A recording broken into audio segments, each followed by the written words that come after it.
it's still for many people unimaginable.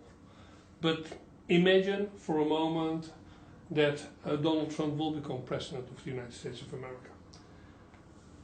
Would that be, quote unquote, the end of American democracy or the beginning of a refreshment of American democracy?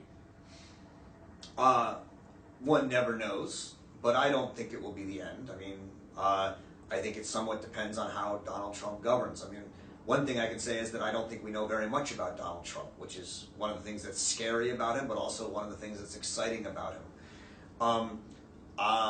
You know, I think one of the mistakes people make is that if they want to understand Hitler, they don't read Hitler. You should read Mein Kampf. A lot of it was in there. So go and read The Art of the Deal, which is the book Donald Trump wrote. It's not Mein Kampf. It's not great literature. But I think you can see page by page, step by step, what he's doing as a presidential candidate. It's a book about a businessman who has a chip on his shoulder, who wants to make deals because he thinks it's fun. He actually has fun making deals. And he takes very seriously the fun about bringing people together and saying, you're going to sell this guy that, he's going to sell you this, and you're going to sell me this. And they say no, and he makes it happen, right? Is he a brilliant businessman? I don't know. He's lost a lot of money. He's made a lot of money.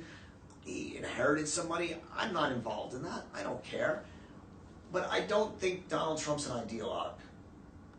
I don't think he's a racist. I don't think we're going to have a terribly ideologically racist country if Donald Trump is our president. I do think Donald Trump is impulsive, narcissistic, boorish in the sense of being mean and not very high class. But we've had presidents like that before, and we've survived. I mentioned the president that I think Donald Trump will most remind people of if he becomes president is Andrew Jackson. Andrew Jackson was a general, low class, swore, cursed, didn't dress well, really not what we think of as a gentleman. And yet he was one of the most powerful and most important presidents in the history of America. He's the one who really made America into democracy.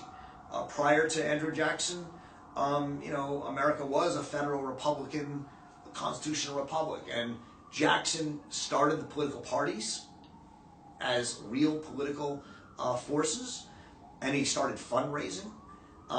He was the beginning of fundraising for politics in the United States. He was the beginning of a populist, democratically elected president who just terrified the elites of this country, terrified them, and hated them, and they hated him. And he did away with the Federal Reserve, the National Bank of the United States, currently the Federal Reserve, against all their objections. When the Supreme Court told him that he couldn't kick the Indians, Native Americans, off their land, he said, let the Supreme Court and their army stop me.